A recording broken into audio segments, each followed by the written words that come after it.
जय हिंद दोस्तों, कैसे हैं आप लोग। तो आज हम बात करने वाले हैं साल 2012 में आई एक स्लैशर फिल्म बोन बॉयज के बारे में। फिल्म की स्टार्टिंग में हमें एक लड़की और उसकी बहन दिखाई जाती है जो कि फूड मार्ट के सामने खड़ी थी। वो लड़की अपनी बहन से कहती है कि वो अंदर जाके कुछ खाना ले ले और वो सामने के फूड ट्रक से कुछ लेने जा रही है। वहाँ पे जाके वो खाना ऑर्डर करती है और वो लड़का उसे फ्लर्टी वे में देख रहा था। जब वो लड़का उसका फूड प्रिपेयर करने जाता है तो साइड में खड़ी एक गाड़ी से कुछ बंदे निकलते हैं जो उस लड़की को किडनैप करके अपने साथ ले जाते हैं। ये घटना एक छोटी बच्ची देख लेती है और अपने पापा को बताने की कोशिश करती है, लेकिन वो उसकी नहीं सुनता। जब वो लड़का ऑर्डर लेके आता है तो देखता है कि वो लड़की वहाँ से गायब हो चुकी है। फिर हमें शहर में हो रहे क्राइम्स की खबर सुनाई जाती है, जहाँ पे काफी सारी लड़कियां मिसिंग हो रही थी और वहाँ पे कई सारे मर्डर्स हो रहे थे। यहीं पे एक बार था जो कि मीट सर्व करता था और उसी के बाहर लोग प्रोटेस्ट कर रहे थे कि वो मीट सर्व करना बंद करें, क्योंकि उनका मानना था कि एनिमल्स को मारना अच्छी बात नहीं है। उस क्लब का मालिक अपने मेन क्लाइंट्स का स्वागत करता है और उनसे कहता है कि उनका मीट तैयार है। वहीं पे एक ऑफिसर भी होता है जो वहाँ पे इन्वेस्टिगेशन करने आया था, क्योंकि उसका मानना था कि उस रेस्टोरेंट में ह्यूमन मीट सर्व होता है। उसी रेस्टोरेंट में एक लड़की होती है जो वहाँ पे अपना बर्थडे बनाने आई थी। वो अपने भाई बेन और उसके दोस्त जॉन के साथ वहाँ पे आई थी। जॉन उनसे कहता है कि उसकी दोस्त बहुत पागल है क्योंकि वो एक सेक्स एडिक्ट है और वो जहाँ भी जाती है वो बंदों को सिड्यूस करना शुरू कर देती है। फिर हमें वो लड़की दिखाई जाती है जो वॉशरूम के बाहर एक लड़के के साथ मेकआउट कर रही थी। तभी वहाँ पे एक बंदा आता है जो उस लड़के से कहता है कि वो ये सब करना बंद करे और ये देख के वो लड़की वहाँ से भाग के अपने दोस्त के पास चली जाती है। उसके बाद ये सभी कार में घर जाने के लिए निकल जाते हैं, जहाँ पे सिसी को दो पुलिस वाले दिखते हैं जिन्हें वो स्माइल पास करती है। फिर हमें दो बंदे दिखाए जाते हैं जो कि एक स्टोर में आके कई सारे सामान खरीद रहे थे। वो बंदा वहाँ के ओनर से लड़ता है और उससे कहता है कि वो कुछ भी यहाँ से ले जा सकता है। तभी वो चारों अपनी गाड़ी में पेट्रोल भराने के लिए उसी गैस स्टेशन पे पहुंचते हैं, जहाँ पे वो लड़की अंदर जाती है और वो तीनों बाहर ही इंतजार करते हैं।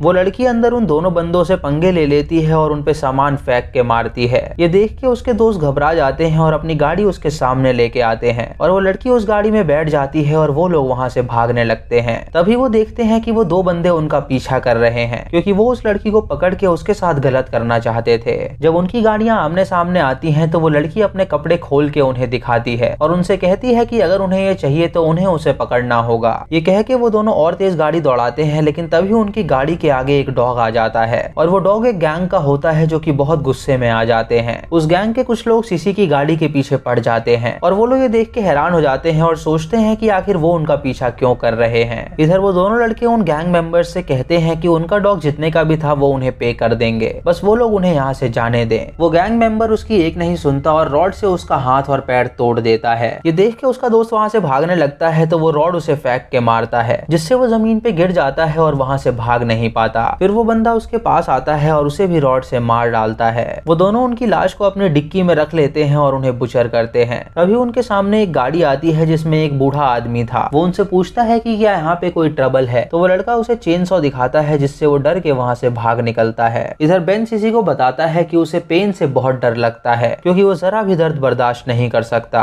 तभी वो गैंग मेंबर्स उन्हें देख लेते हैं और वो उनकी गाड़ी पे ठोकर मार देते हैं, जिससे उनकी गाड़ी बंद हो जाती है और स्टार्ट नहीं हो पाती। वो फिर से उस गाड़ी पे ठोकर मारते हैं, जिससे वो सभी जख्मी हो जाते हैं। ये देख के वो सभी बाहर निकलते हैं और वहाँ से भागने लगते हैं। जब उन गैंग मेंबर्स की नजर सीसी पे पड़ती है तो वो चाहते हैं कि वो उसे जिंदा पकड़ें, क्योंकि उसके लिए उनके दिमाग में कोई प्लान था। वो तीनों अपनी गाड़ी से निकल के उन चारों के पीछे जाने लगते हैं, जिससे अफरा तफरी में वो चारों अलग हो जाते हैं और वहाँ से भागने लगते हैं। जॉन और वो लड़की जब भाग रहे होते हैं तो वो लड़की वहाँ पे बैठ जाती है और उससे कहती है कि वो अब और नहीं भाग सकती। जॉन उनसे कहता है कि अगर वो उनके हाथ लगेंगे तो शायद वो उन्हें मार डालेंगे। तो वो लड़की उससे कहती है कि उसका पिता तो बहुत अमीर है, तो क्यों ना वो उन लोगों को कुछ पैसे दे दे तो वो लोग उन्हें यहाँ से जाने देंगे। तभी एक गैंग मेंबर वहाँ पे आ जाता है तो वो लड़का उसे देख के वहाँ से भागने लगता है। वो लड़की उस मेंबर को सिड्यूस करने की कोशिश करती है, लेकिन वो उस पे हमला कर देता है। उसके चिल्लाने की आवाज सुन के जॉन को पता चलता है कि वो मुसीबत में है, तो वो उसे बचाने के लिए वहाँ पे जाता है। इधर सिसी और बेन जब भाग रहे होते हैं तो सिसी अपने नंबर से पुलिस को कॉल करती है और उनसे कहती है कि ये गैंग उनके पीछे पड़ गई है, लेकिन तभी सिग्नल चला जाता है और कॉल कट हो जाता है।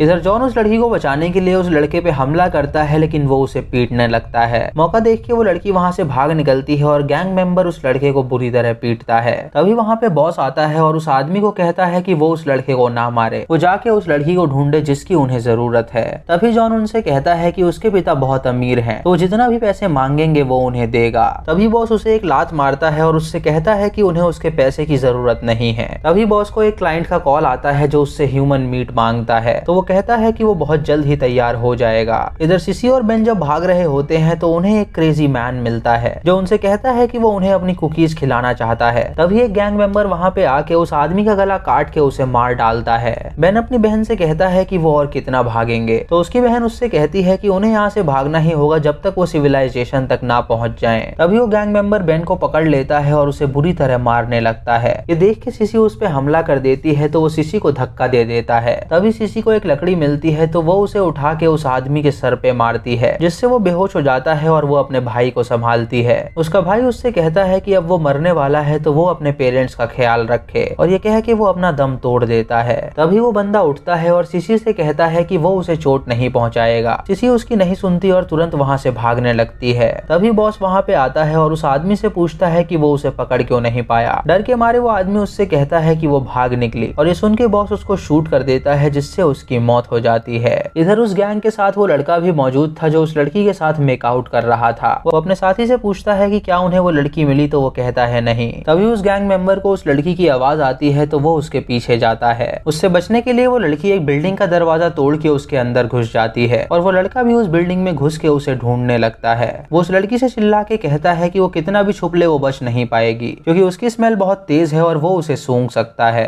ये सुन के वो लड़की एक लॉकर में जाके छुप जाती है और वो बंदा उसे ढूंढते हुए वहां तक आ जाता है। उसे पता चलता है कि वो लड़की लॉकर में है तो वो लॉकर खोल के देखने लगता है, लेकिन उसे वो लड़की वहां पे नहीं मिलती तो वो वहां से चला जाता है। ये देख के वो लड़की बाहर निकलती है और उसे वो बंदा मिलता है जो उसे क्लब में मिला था। वो उसे वहां पे देख के खुश हो जाती है और उससे कहती है कि वो बहुत हॉट है, और तुरंत उसे किस करने लगती है। तभी उसका साथी वहां पे आके उस पे हमला कर देता है, जिससे वो लड़की बेहोश हो जाती है। इधर सिसी को पुलिस की गाड़ी दिखती है जो उसके कॉल से वहां पे देखने के लिए आई थी। जब वो उस गाड़ी के पास जाने के लिए आगे बढ़ती है तो वो गाड़ी वहां से निकल जाती है। तभी बॉस उसके सामने आता है तो सिसी उसे देख के वहां से भागने लगती है। वो भागते हुए एक बिल्डिंग में पहुंचती है और अपने आप को लिफ्ट में बंद कर लेती है। जब बॉस ये देखता है तो वो सीढ़ियों के रास्ते ऊपर जाने के लिए निकल जाता है, और सिसी जब ऊपर पहुंचती है तो वो तुरंत एक दरवाजे के पीछे चली जाती है, और बॉस वहां आके दरवाजे के अंदर हाथ डाल देता है और उसे पकड़ने की कोशिश करता है। वो उससे कहता है कि वो जितना भी भागे वो उनसे बच के नहीं जा सकती। तो सिसी ये सुन के उसके हाथ पे वार करती है, जिससे वो अपना हाथ बाहर निकालता है और वो दरवाजे को बंद कर देती है। बॉस सभी गैंग मेंबर्स को फोन करके अपने पास बुला लेता है और उनसे कहता है कि इस दरवाजे के पीछे वो लड़की छुपी है, और जब तक वो बाहर नहीं आती वो यहाँ से नहीं जाएंगे।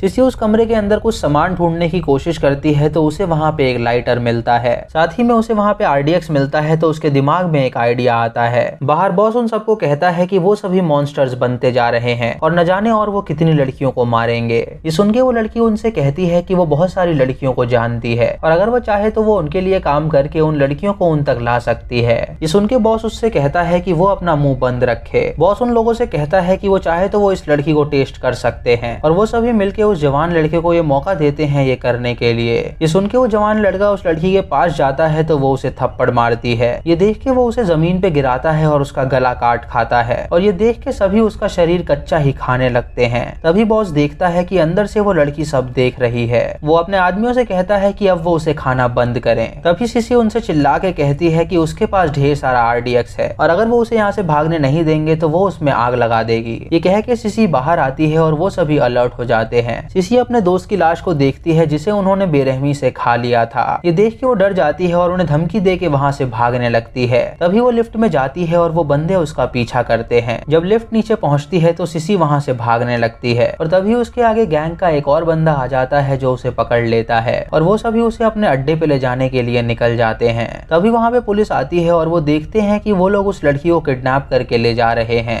जूनियर इंस्पेक्टर अपने सीनियर इंस्पेक्टर से कहता है कि उन्हें उस लड़की की मदद करनी होगी। तो सीनियर इंस्पेक्टर उससे कहता है कि अगर वो इन लोगों से पंगा ना ले तो ही अच्छा है, क्योंकि उसके घर में उसकी बीवी बच्चे हैं और वो इतनी जल्दी मरना नहीं चाहता। ये सुन के जूनियर इंस्पेक्टर कुछ नहीं कर पाता और वो दोनों वहाँ से निकल जाते हैं। रास्ते में बॉस सिसी से पूछता है कि क्या उसे इंटीमेट होना पसंद है, तो सिसी उससे कहती है कि वो उसे यहाँ से जाने दें। रास्ते में उसके गैंग मेंबर को एक लेडी के पास एक छोटा सा डॉग दिखता है, तो वो उस लेडी के पास जाके उसके डॉग को चुराता है और गाड़ी में बैठ के वहाँ से भागने लगता है। तभी वो डॉग उसके हाथ में काट लेता है तो वो उस डॉग को बाहर फेंक देता है। बॉस ये देख के उस पे हंसता है और उससे कहता है कि उसे वो डॉग चुराने की क्या जरूरत थी। तो वो बंदा उससे कहता है कि वो अपना मुंह बंद रखे, उसे डॉग से बहुत प्यार है। वो लोग सिसी को अपने अड्डे पे ले जाते हैं जहाँ पे एक पागल डॉक्टर था जिसके हाथ में इलेक्ट्रिक रॉड थी जिससे वो लोगों को शॉक देता था। वो बॉस से कहता है कि वो लड़की को लेके उसके साथ चले और उन तीनों को कहता है कि वो तीनों बाहर ही इंतजार करें, लेकिन वो तीनों भी अंदर आते हैं क्योंकि वो भी उस लड़की का शरीर देखना चाहते थे। ये देख के डॉक्टर उन्हें शॉक देता है और दरवाजा बंद कर देता है और बॉस सिसी को लेके बेसमेंट में जाता है, जहाँ सिसी बहुत सारी लड़कियों को देखती है जो कि वहाँ पे कैद थी। वो लोग सिसी को एक चेयर से बांध देते हैं और उससे कहते हैं कि वो रिलैक्स हो जाए।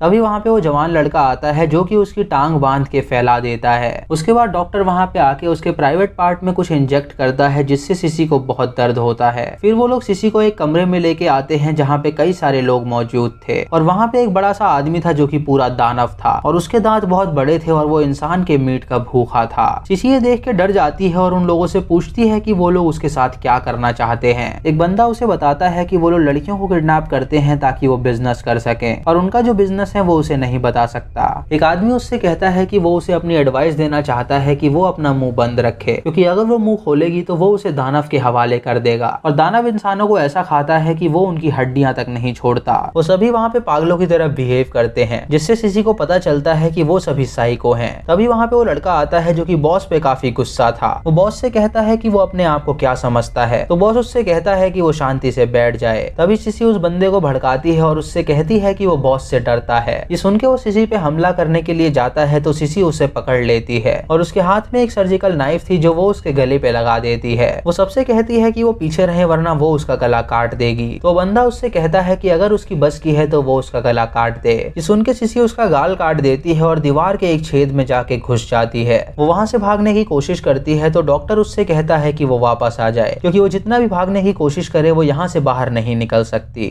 वो दीवार के अंदर होते हुए ऊपर पहुंचती है जहाँ वो रेंग के जाती है, लेकिन बाहर से उसे वो लोग पकड़ने की कोशिश करते हैं लेकिन वो उसे नहीं पकड़ पाते। जब वो उसके ऊपर जाती है तो वो एक कमरे में पहुंचती है जहाँ पे एक आदमी था जो कि कोई और नहीं बल्कि वो शेरिफ था जो हमें स्टार्टिंग में दिखाया गया था, वही जो उस क्लब में इन्वेस्टिगेशन करने आया था। उसने अपने शरीर पे क्रीम लगा रखी थी और वो पूरी तरह पागल हो गया था। वो सिसी से कहता है कि उन लोगों ने उसकी बेटी को किडनैप किया है और वो उन लोगों को जान से मार डालेगा। वो उसे अपनी गन दिखाता है और उससे कहता है कि वो उन्हें इसी गन से मारेगा। तभी एक गैंग मेंबर वहाँ पे आ जाता है जो सिसी को पकड़ने के लिए आया था। ये देख के शेरिफ उसे शूट करता है जिससे उसकी मौत हो जाती है और उसके बाद शेरिफ वहाँ से भाग निकलता है। सिसी जब बाहर देखती है तो उसे वो लड़का दिखाई देता है जो उसे ढूंढ रहा था। ये देख के वो ऊपर जाती है जहाँ पे उसे एक किचन दिखता है जिसके अंदर से एक बंदा निकलता है जो इंसान का मीट पका के बाहर ला रहा था। सिसी चुपके से किचन के बाहर जाके झांकने की कोशिश करती है तो देखती है कि डॉक्टर और वो जवान लड़का आपस में खेल रहे हैं। वहीं पे उसे एक लड़की दिखती है जिसे उन्होंने बंदी बना रखा था। वो उस लड़की के पास जाके उसके हाथ पैर खोलती है और उससे पूछती है कि क्या वो शेरिफ की डॉटर है, तो वो लड़की उससे कहती है हाँ। सिसी उसे कहती है कि उन्हें यहाँ से बाहर निकलना होगा, तो वो लड़की उससे कहती है कि वो लोग अच्छे लोग हैं और वो लोग उन्हें यहाँ पे सेफ रखेंगे। ये सुन के सिसी समझ जाती है कि जरूर इस लड़की को उन्होंने कुछ दिया है, तभी ये ऐसी बहकी बहकी बातें कर रही है। वो उसे लेके बाहर निकलती है तो वो लड़की साइड में हो रही पार्टी को देखने लगती है। सिसी उससे कहती है कि वो जल्दी यहाँ से चले, लेकिन वो लड़की उसकी नहीं सुनती और नशे में वो पार्टी में चली जाती है, जिससे वो दोबारा पकड़ी जाती है और सिसी वहाँ से भागने लगती है। वो भाग के एक वॉशरूम में छुप जाती है और तभी वो बंदा उसे ढूंढते हुए वहाँ तक आ जाता है। उस बंदे को उसकी सुगंध आ जाती है और वो समझ जाता है कि वो यहीं पर है, तो वो गेट खोलता है और बंद करता है ताकि उसे लगे कि वो वहाँ से चला गया है। तभी सिसी बाहर आती है तो वो लड़का उसका गला पकड़ लेता है और कहता है कि वो उसे मार डालेगा क्योंकि उसने उसका गाल काटा है। तभी बॉस वहाँ पे आ जाता है और उस लड़के से कहता है कि वो उसे जाने दे। ये सुन के वो बंदा उससे कहता है कि वो आज उसे मार के ही रहेगा, तो बॉस उस पे हमला कर देता है और उन दोनों के बीच लड़ाई होने लगती है। इसी मौके का फायदा उठा के सिसी वहाँ से भागने लगती है। इधर उस क्लब का मालिक शेरिफ की बेटी को बांध देता है और उसके सामने पागलों की तरह नाचता है। उसके बाद वो उसका सर काटने के लिए आगे बढ़ता है और तभी वो सीसीटीवी में देखता है कि उन लोगों ने सिसी को पकड़ लिया है। वो लोग सिसी को तैयार करके बेसमेंट में ले जाते हैं और टेबल के नीचे उन्होंने शेरिफ की बेटी को रखा होता है जिसका सर काट के उसका भेजा उन्होंने ग्रिल कर दिया था। वो लोग उसका दिमाग निकाल के खा रहे होते हैं। सिसी उनसे पूछती है कि वो लोग उनके साथ क्या करने वाले हैं, तो क्लब का मालिक उसे बताता है कि ये सभी लोग मॉन्स्टर्स हैं। वो लोग सिसी को पकड़ लेते हैं और उससे कहते हैं कि वो उसके अंदर एक लाइफ देने वाले हैं। वो उसके पेट में हाथ लगा के उससे कहते हैं कि उन्होंने उसके पेट में एक बच्चा दिया है जो कि बहुत जल्दी पैदा हो जाएगा और उसके बाद वो अपने क्लाइंट्स को उसका मीट देंगे। यानी दोस्तों ये लोग लड़कियों को किडनैप करके उनसे बच्चा पैदा करवाते थे और उसके बाद बच्चों का मीट सप्लाई करते थे। तभी वहाँ पे शेरिफ आ जाता है जो कि उस जवान लड़के को अपने गन पॉइंट पे लाया था। वो इन सबसे कहता है कि वो इस लड़की को जाने दे वरना वो इस लड़के को जान से मार डालेगा। ये सुन के वो लोग सिसी को छोड़ देते हैं और शेरिफ उनसे पूछता है कि उसकी बेटी कहाँ पर है। तभी उसकी बेटी टेबल से चिल्ला के उससे कहती है कि उन्होंने उसके सर को काट दिया है। ये देख के शरीफ को बहुत गुस्सा आता है और वो उनसे कहता है कि ये काम किसने किया है। तो वो सभी एक लड़के की तरफ इशारा करते हैं और उससे कहते हैं कि इसी ने उसकी बेटी का ये हाल किया है। जब शरीफ उसको मारने जाता है तो बॉस उसकी गन छीन के शरीफ को ही मार डालता है और ये देख के सिसी वहां से भागने लगती है। उसी बिल्डिंग के ऊपर एक आदमी था जो कि दारू पी के बिल्डिंग के छत पर चढ़ गया था और नीचे लोगों की भीड़ जमा हुई थी जो उसे कन्विंस कर रहे थे कि वो सुसाइड ना करे। वो लोग उससे कहते हैं कि वो ऊपर ही रहे और नीचे जंप ना करे। तभी सिसी उस बिल्डिंग की खिड़की से जंप लगाती है और वो बाहर आ जाती है और उसके साथ वो सभी लड़के बाहर आ जाते हैं और लोगों पे हमला करने लगते हैं। वो सभी लोगों को जान से मार डालते हैं और जब पुलिस उन्हें रोकने की कोशिश करती है तो वो लोग उन्हें भी मार डालते हैं। सिसी ये देख के डर जाती है और वहां से भागने लगती है, लेकिन वो पागल आदमी उसके पीठ पे चाकू मारता है जिससे वो जख्मी हो जाती है। तभी सिसी के सामने एक गाड़ी आगे रुकती है जिसके अंदर वो बैठ जाती है और वो दोनों बंदे उसे लेके वहां से भाग निकलते हैं। जब बॉस उन सबको बाहर देखता है तो वो उन सबको कहता है कि वो सभी अंदर चलें, क्योंकि अब दानव भी बाहर आ गया था और वो लोकल लोगों को मार रहा था। सिसी उन लोगों को कहती है कि अगर वो ना होते तो वो लोग उन्हें मार डालते। तो वो दोनों उससे कहते हैं कि जब उसका बच्चा होगा तो वो उसे बताएं कि 2 लोगों ने उसकी जान बचाई थी। दोस्तों इसी के साथ ये मूवी खत्म हो जाती है। तो दोस्तों ये थी बोन बॉयज की कहानी, जहाँ पे एक गैंग था जो कि इंसानों को पकड़ के उनका मांस काट के खाता था। अगर आपको ये वीडियो अच्छी लगी हो तो आप हमें कमेंट सेक्शन में जरूर बताएं। आप यस और नो में जवाब दे सकते हैं। चैनल पे नए हैं तो इसे सब्सक्राइब करें और बेल आइकॉन दबाएं नोटिफिकेशंस के लिए। और मूवी लिंक्स के लिए आप हमें टेलीग्राम पे फॉलो कर सकते हैं। दोस्तों हमने एक डिस्कॉर्ड सर्वर बनाया है जहां पे आप मुझसे बातें कर सकते हैं, तो प्लीज डिस्कॉर्ड सर्वर जरूर ज्वाइन कीजिएगा। दोस्तों वीडियो को लाइक और शेयर करना बिल्कुल मत भूलिएगा। तो मैं मिलता हूं आपको अगली वीडियो में, तब तक के लिए जय हिंद।